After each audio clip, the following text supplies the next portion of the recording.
Assalamualaikum warahmatullahi wabarakatuh. Di sini, perkenalkan nama saya Emma Lailia Aldaningrum dari kelas PBA 2A dengan nomor urut absen 25. Saya akan membuat video pembelajaran Al-Quran dan Hadis. Mari kita simak bersama-sama teman-teman dan dengan nomor induk mahasiswa 005. Yang pertama, kita akan membahas tentang nuzulul Quran dan asbabun nuzul.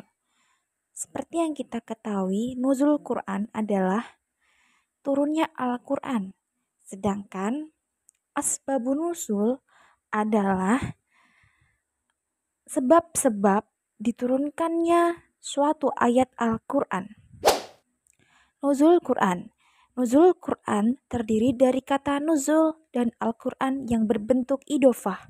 Penggunaan kata nuzul dalam istilah nuzul Quran, turunnya Al-Quran tidaklah dapat kita pahami maknanya secara harfiah, yakni menurunkan sesuatu dari tempat yang tinggi ke tempat yang rendah, sebab Al-Quran tidaklah berbentuk fisik atau materi.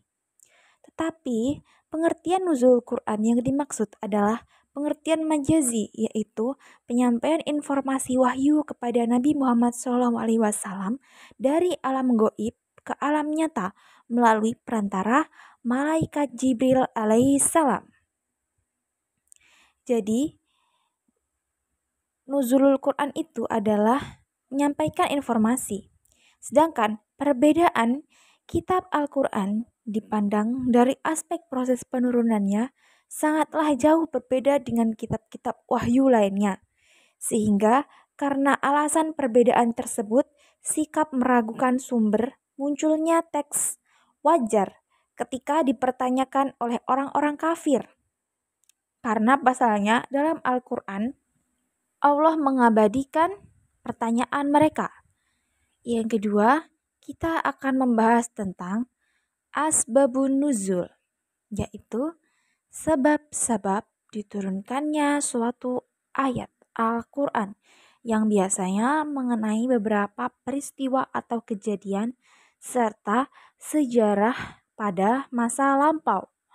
Asbabun nuzul artinya dalam ilmu Al-Quran adalah sebab-sebab turunnya ayat Al-Quran.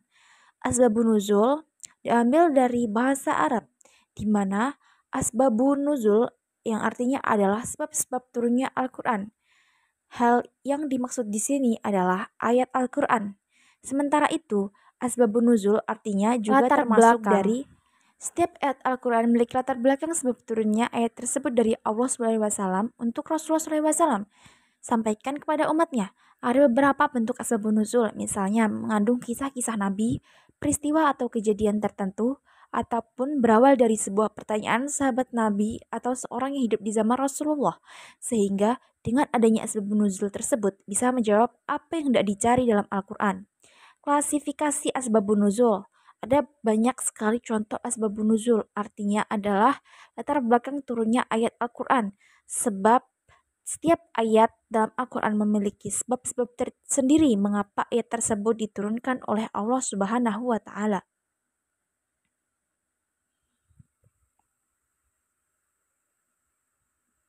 Fungsi asbabun nuzul yang pertama yaitu memudahkan memahami ayat Al-Quran, termasuk sebab turunnya Al-Quran.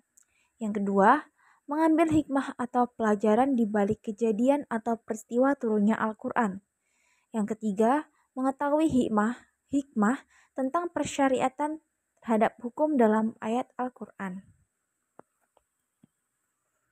Baik teman-teman, sekian presentasi dari saya. Apabila ada kurang lebihnya, saya mohon maaf yang sebesar-besarnya. Terima kasih. Wassalamualaikum warahmatullahi wabarakatuh.